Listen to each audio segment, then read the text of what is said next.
Bohong. Kita harus bongkar ada apa di balik mereka. Jangan-jangan, maaf, ini dugaan saya, ada oknum-oknum tertentu di belakang mereka yang meminta untuk mereka terus. Kenapa, Bang? Pertama, mereka main isu PKI, batal. Mereka main isu Jokowi pelongo, batal. Mereka main isu Gibran Fufafa, batal. Datang lagi di Jokowi, ijazah Jokowi, ini batal juga. Akhirnya mereka masuk ke Gibran narkoba, ini akan batal semuanya. Terbaru skripsi Pak Jokowi. Nah, saya akan bongkar, Bang. Jadi ketika mereka angkat tentang persoalan ijazah Jokowi Dodo, saya sebagai alumni UGM jamin Jokowi alumni UGM. Kita bukti, saya membuktikan. Satu, ketika UGM sebagai produk seperti ayah kita, ayah dan ibu yang memproduk kita. Masa kita sebagai anak tidak percaya sama ibu dan mama melahirkan kita? Betul.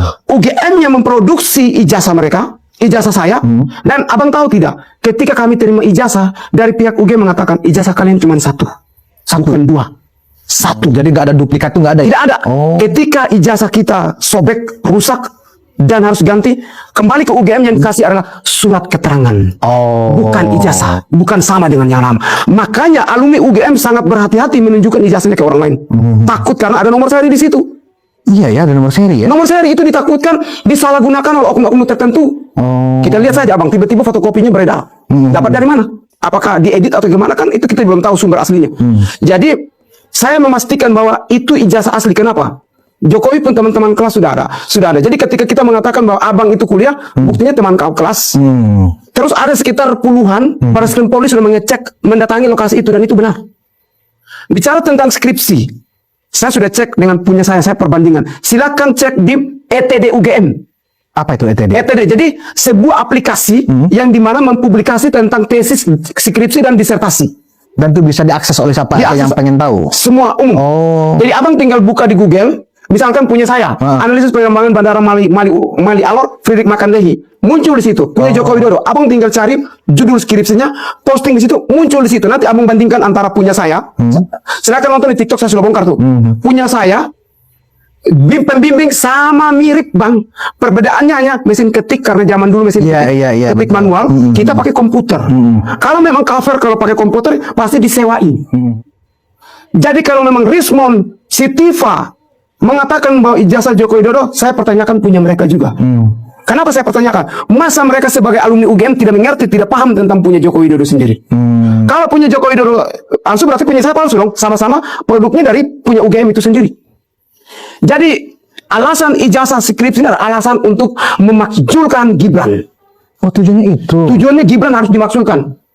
Dan mereka berharap kalau Gibran dimakzulkan, mereka sudah usulkan, Mahfud MD sudah usulkan, Anies cocok, Ganjar cocok, Puan cocok. Dalam hati saya, Mahfud juga ingin jadi wakil presiden.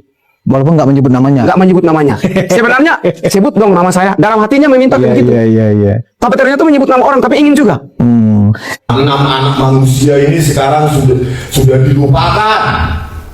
Saya kadang-kadang pagi sedih. Ada anak manusia di sana, Pak Prabowo Subianto. Seumur hidup, Pak, nggak ada harapan keluar, Pak. Mereka anak manusia, Pak Prabowo Subianto.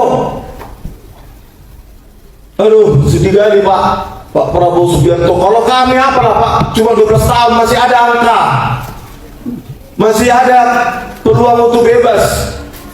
Tetapi itu anak manusia 6 orang sekarang di penjara Cirebon, Pak Prabowo Subianto. Sedih saya, Pak. Republik ini kalau dibangun seperti ini hasilnya.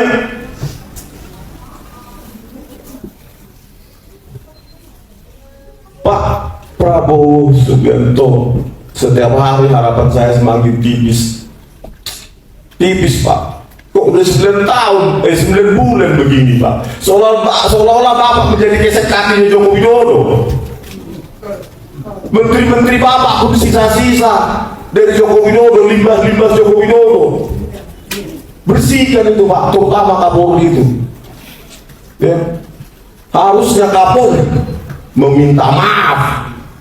Ya, Kapolri ini Listio Sigit Prabowo harusnya meminta maaf karena ketidakprofesionalitas dari Polresta Cirebon, tidak menggunakan bukti digital forensik Polda Jabar, ekstraksi SMS yang seharusnya membebaskan mereka, dan akhirnya mereka dibunuh seumur hidup. Anda manusia nggak, Listio Sigit Prabowo? Sedih saya Pak Prabowo Subianto, sedih. Itu aja lah. Saya, kalau masalah kami, apalah kami cuma ancaman 12 tahun saya bilang. Siap. Tapi tentu kami akan lawan. Ya. Siap dan kami akan lawan Pak Jokowi. Anda sudah tidak lagi jadi presiden. Cukup 2 korban, Bambang Tri dan Gus Dur, korban Anda. Pengadilan sesat. Menghukum orang tetapi tidak berani menunjukkan ijazah aslinya, hanya ijazah fotokopi. Tak tahu saya dilegalisir atau tidak. Kalau kami, apalah kami kalau dibandingkan penderitaan yang dirasakan teman kita satu bangsa satu tanah air, 6 orang yang sekarang mendekam tidak ada harapan, dan civil society pun sekarang sudah mendiamkannya. Entah bagaimanalah kita rakyat Indonesia ini, kita mendiamkan sesuatu yang tidak benar. Ya, saya kecewa Pak Prabowo Subianto. Oke, terima kasih. Terima kasih Dr. Risman Haluan. Kami tidak bodoh, kami tidak bodoh, kami tidak buta, kami punya telinga, kami selalu belajar di medsos, kami selalu cari info-info yang benar. Tapi sekarang Allah buktikan, mungkin itu doa para hamba Allah yang didolimi oleh Bapak Jokowi. Sekarang Allah tunjukkan kedolimannya, buktikan sekarang apa yang terjadi. Ini bukan rekayasa, ini bukan hoax. Kenyataannya Pak Jokowi sedang sakit. Udah lihat di mana-mana. Sampai anak saya nih Pak, anak saya bertanya, Bun, ini benar nggak Pak Jokowi sakit? Aku sampaikan, iya nak, ini kenapa? Aku katakan, itu azab Allah. Azab Allah. Azab Allah. Kata Allah, apa yang kalian berbuat di dunia ini akan kuminta pertanggungjawaban di hadapan Allah nanti. Makanya jangan coba-coba kalau kalian benteng-benteng negara, pengayom masyarakat, pengayom rakyat, jadilah pemimpin yang amanah, yang jujur, yang bertanggung jawab. Boleh kalian menjaga kami, jangan coba jadi apa ya, lalat, jangan coba jadi, wah ini gue loh, kita melawan rakyat. Solo. Jadi kalau orang belum kerja, setiap kali demo di mana ada mereka. Setiap kali ada kegiatan yang istilahnya gulingkan Jokowi, ada mereka. Ketika menghajar Gibran dengan isu Fufafa, ada mereka. Nah, ada mereka. Kok bisa ada mereka terus? Siapa yang biayanya? Ini demo di PIK mereka juga. Demo protes PIK mereka juga. Yang dibawa Kojonudin, Said Didu dan kawan-kawannya. Demo mereka datangi di tidak salah tuh di salah satu kementerian, saya sempat liput. Itu lagi relawan yang sama-sama dengan saya.